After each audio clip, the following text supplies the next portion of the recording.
through the Director General of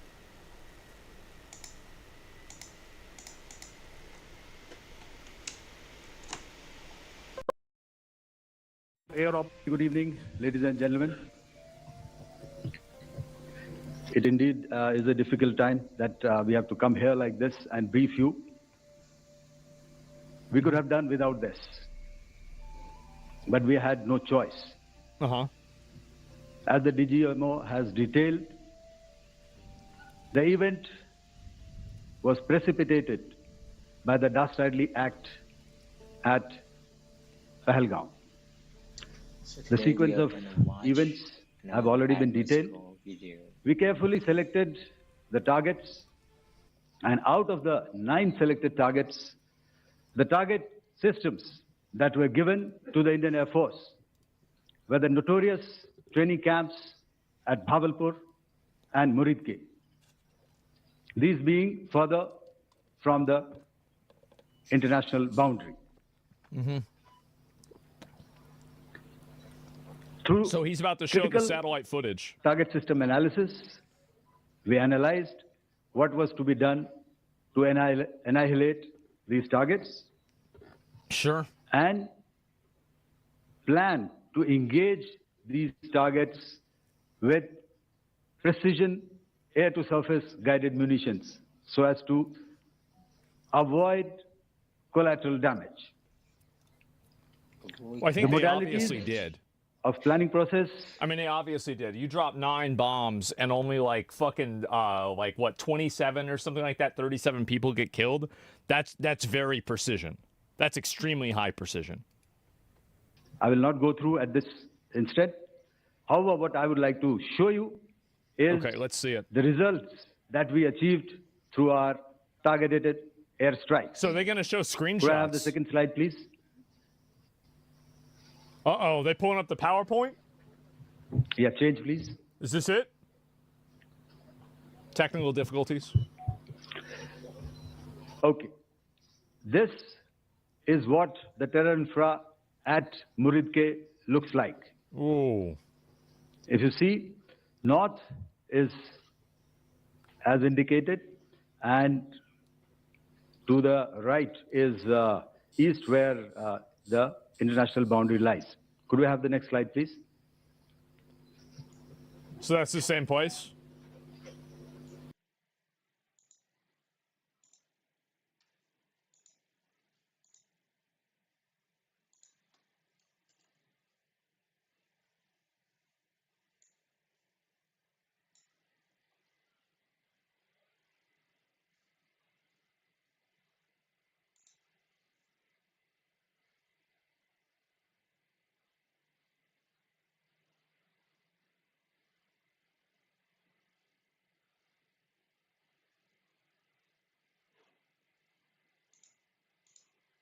Orientating.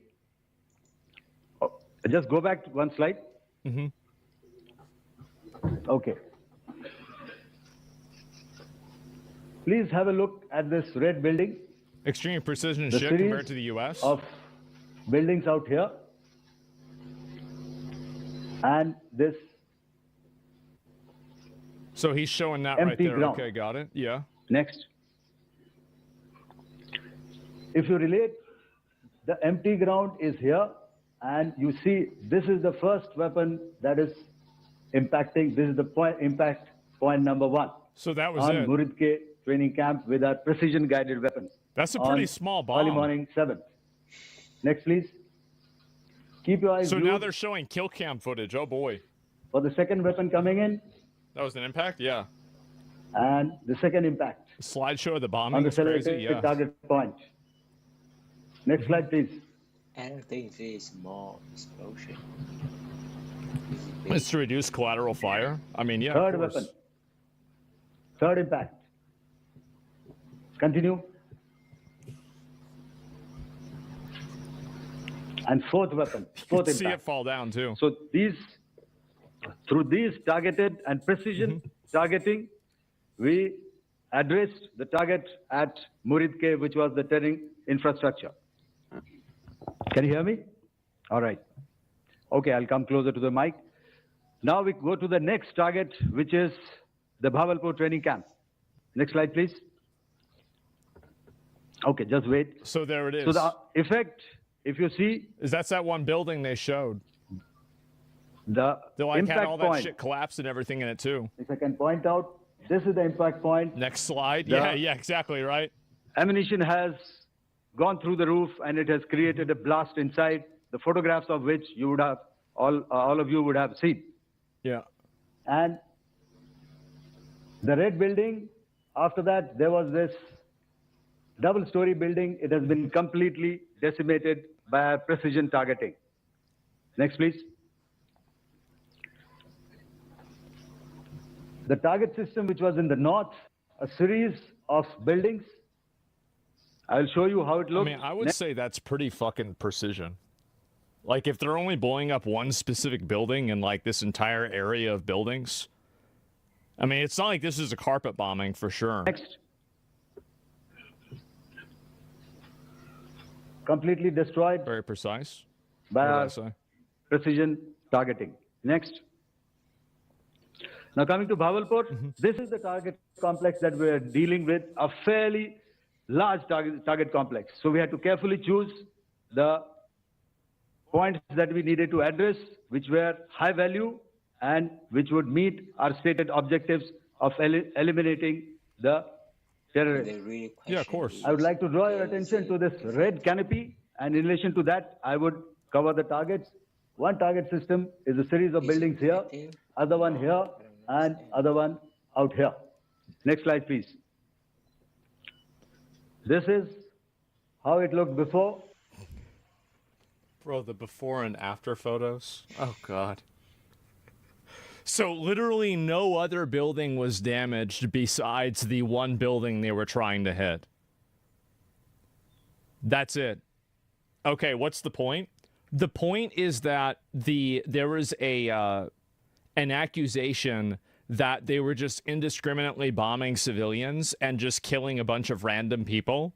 And so they're showing literal screenshots from the satellite that this is not the case and this is actually what it looked like to show the precision for it, right? Yeah, now let's see Pakistan. Sure. You guys want to see what Pakistan's footage is? Let's see. What would be a good one for that? How about this? Yeah, we could maybe use this one. This could be good. There's this one also. Yeah, I mean, I don't have Arma 3 down. Oh, here we go. Yeah, we can go ahead and just let's see what Pakistan's up to. And this is Let's get their point how of the view. building looked after the impact of the weapon. And orientation in relation to this red canopy, you can see here. Next, please. Before, next, and after. Yep, they're dead. The roofs have completely collapsed. Next, Yep, there's that one before. Just this is the that target one system. building. Next, And now it's not there precision anymore. targeting, and we have achieved our objectives Even the here. other building isn't even Next. destroyed. All right. So that was what we did on the 7th. Our objective was to address these two terrorist camps, and that we did. So you're telling me that they just blew up like 7 different houses, and out of those 7 houses, they just happened to randomly kill 3 or 4 very well-known terrorists?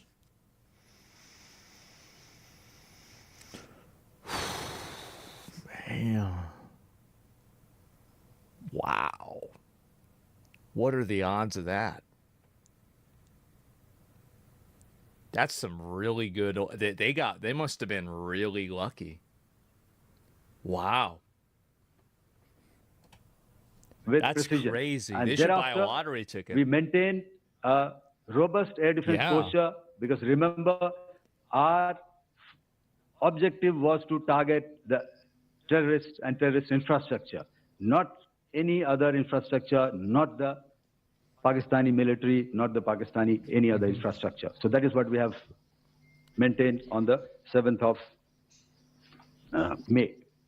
However, what we saw in the evening of 7th of May, we were saturated with raid of The Pakistani drones? unmanned aerial vehicles Yep, it's the drones. and Yeah. small drones.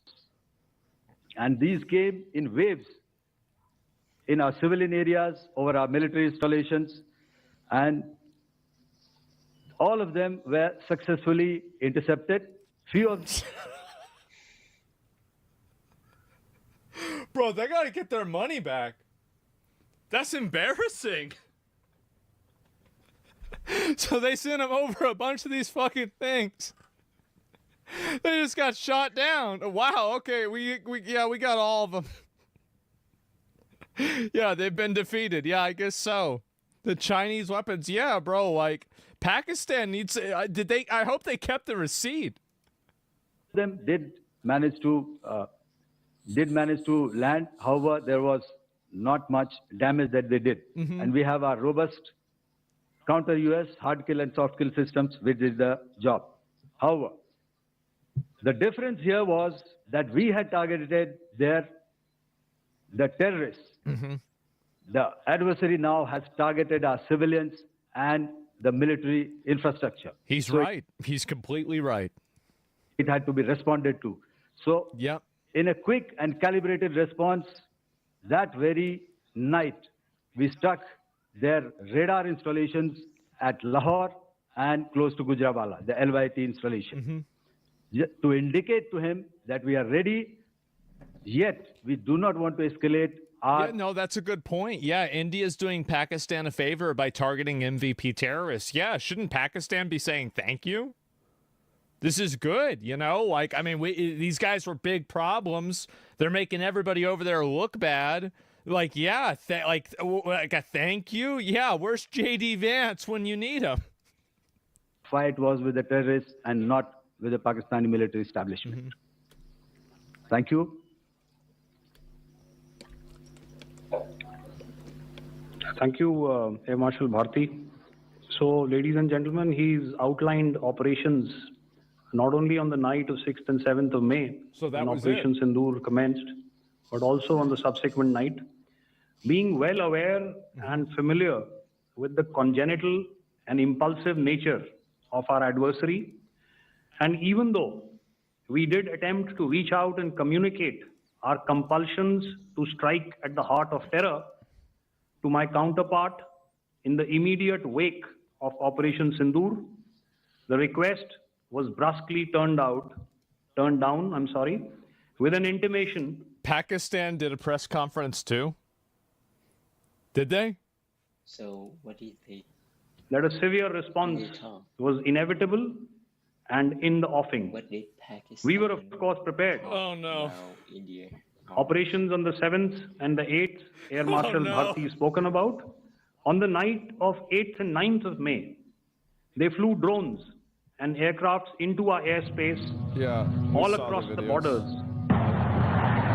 and made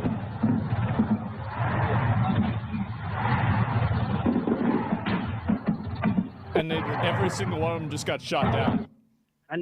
largely unsuccessful attempts This to look target like, numerous military it's not infrastructure. run by the Bro, like civilians. these flying lawnmowers really just aren't going to cut it. They got to do something better with this. Like, it's embarrassing.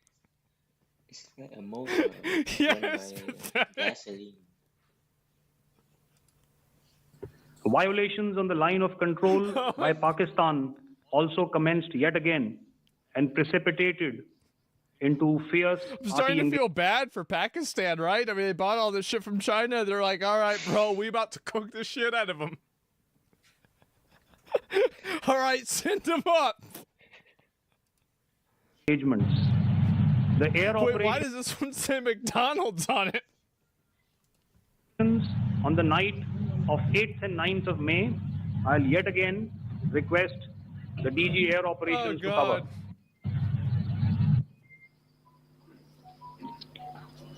Someone's phone is going off, bro. Like, So I just covered what happened Oh, on the jeez.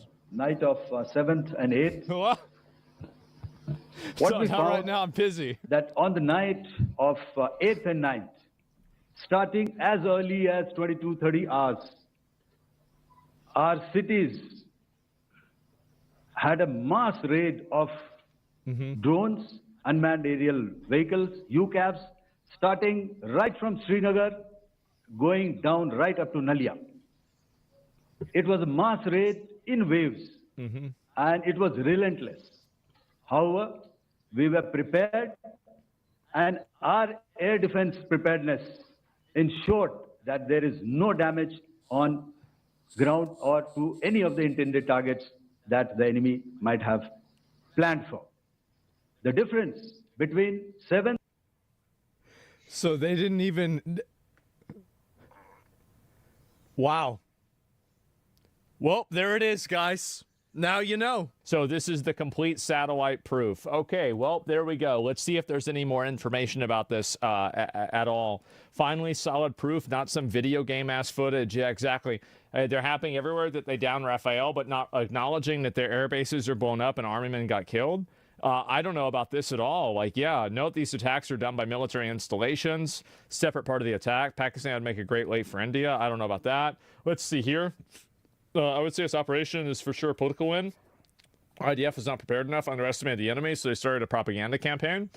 Yeah, I don't know, man. But thank you for your coverage in India versus Pakistan. It's kind of sad. Western people are making India as the bad guys, while India has been, since the dawn of time, the victim of terrorism. Well, the reason why, the reason why you have some Westerners that are taking the side of Pakistan instead of India is because of the Israel-Palestine conflict. That's the reason why they're doing it. Basically, they've been psyoped into thinking that every sort of relation like this is automatically, these like terrorist people that are the ones that are okay. And I think also like there's a degree of people that think that they're fighting for like Islam or something like that too. And I think these are Westerners that are not Islamic, but they're trying to fight against what they perceive to be Islamophobia. And so they defend these terrorist groups that are Islamic, and they basically say, well, it's okay that they're doing this, or they're trying to justify it. And I think this is what's happening with Hamas. I think it happens with Hezbollah. I think it happens with any of these insurgency groups, whether it's ISIS or anything like this. I don't know if this group has a name. I don't know if there's really a name stated, but that's basically a sheltered people, to be honest. Yes, exactly. And you're fucking stupid? Really? You think that's not it? I think it is. I do. I really think it is. And I think there's a big component of that happening. I think they're scared of Islam and they think they'll be spared if anything pops off. No, I don't think that's the case at all. I think that these people, there's like 4 or 5 different components to it, right? And so like one really big component to it is the fact that is skin color, right? And so it makes it a lot easier to defend Gaza from Israel because of skin color. And this is the way that Americans are conditioned. And if you're not an American, you won't understand this. But if you are an American, you will. And you might think, that's so stupid. How could they think on such a binary level? Well, because they've been trained to think like that. That is how people think. And I know it sounds stupid, but again, I have a policy, and you guys need to understand this about me. I have a policy, and it is called, instead of Occam's razor or Hanlon's razor, it is the retard's razor. I think of the dumbest, most one-dimensional, self-serving, stupid, short-sighted, brainless reason why something is happening. That's why it's happening. That's exactly the reason why it's happening. That's it. That's the cause. And so, yeah, I think they view everything as oppressed versus oppressor. They do. And so, and this is also another really big component to it, is that because India is the larger country and the people, the terrorists, and also I think there's a lot of it where these people don't understand how bad a lot of these terrorist groups are. And they think that these terrorist groups are, you know, freedom fighters or a resistance or whatever, when meanwhile they're taking sex slaves, killing people that disagree with them, and terrorizing their own population. Actually, you know what? There's a really good video about this. There was this guy I saw from Yemen, and he was talking about it. Let me see if I can pull it up and just give you a different context on this. This is a man who lives in Yemen. Here we go. Hassan Piker, notorious terror sympathizers, just compared Anne Frank to the Houthis, who are ruining my home. Do you think he's like Anne Frank? Absolutely. Your beloved Houthis killed my mom's best friend. Anne Frank never killed anyone. The Nazis killed her.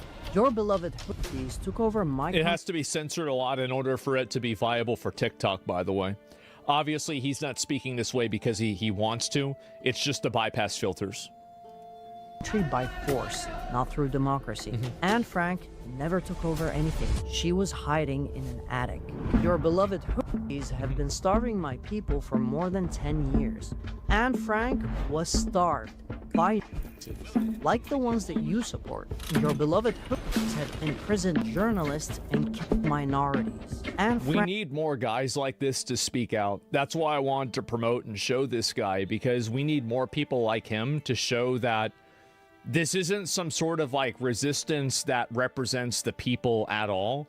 This is a fringe military radical, cult, basically, that is exacting terrorism on not only their enemies, but also their own country members. Frank was a minority who was silenced and murdered for who she was. Link his profile. And as I am saying this, I'll get you guys. During the last remaining Jew in Yemen. And there's one more in there. Bro, they're almost... That's sick. It's fucking sick. What? They're not murdering him because he's a Zionist. Is that oldest guy? Or Israeli. The last remaining Yemeni Jew is actually anti-Zionist. So Hassan, before you make ridiculous anti-Semitic claims like this, grab a book or book a flight to Yemen. The terrorists that you support and interview on your platforms are the very same terrorists that make my family and friends in Yemen suffer. And that's what I think is so funny about this whole thing, is that you have these mentally ill white liberal women in America that are crying and screeching for the Houthis, while people in Yemen are victims to the Houthis and are being killed by them. So let's be real, Hassan. You don't stand up for the peace, liberation, nice? and freedom of the Middle East. You're just an anti-Semitic piece of shit. So anyway, this is what happened, and I did want to show you guys this, and stand up for India's fight against Islamic extremism. There's another one. Today I had the pleasure of directing my speech of Jew haters that were disturbing our pro-Israeli rally. And then here we go here. Where's the flag of Yemen as well? And so I'll link you guys this guy's his channel. I think this guy's great. And yeah, totally fucking support him. Absolutely. And there's his link. Yeah, definitely. Half of Yemen got destroyed by the Houthis. The government-controlled areas are getting starved by starvation. Yeah, and what do you call it? It's funny that liberal women support terror groups, and yet those terror groups would do horrible things to them if they got their hands on them. Yeah, I find it to be incredibly ironic as well. I don't understand why there are so many women that are simping for these groups of men that would turn them into sex slaves, basically. Like, I don't get it. I don't understand it at all. But, you know, it's suicidal empathy, right? That's all there is to it. And, because would you rather be stuck in the forest with a man or a bear? I mean, I think that there you go. That really tells a big story itself, doesn't it?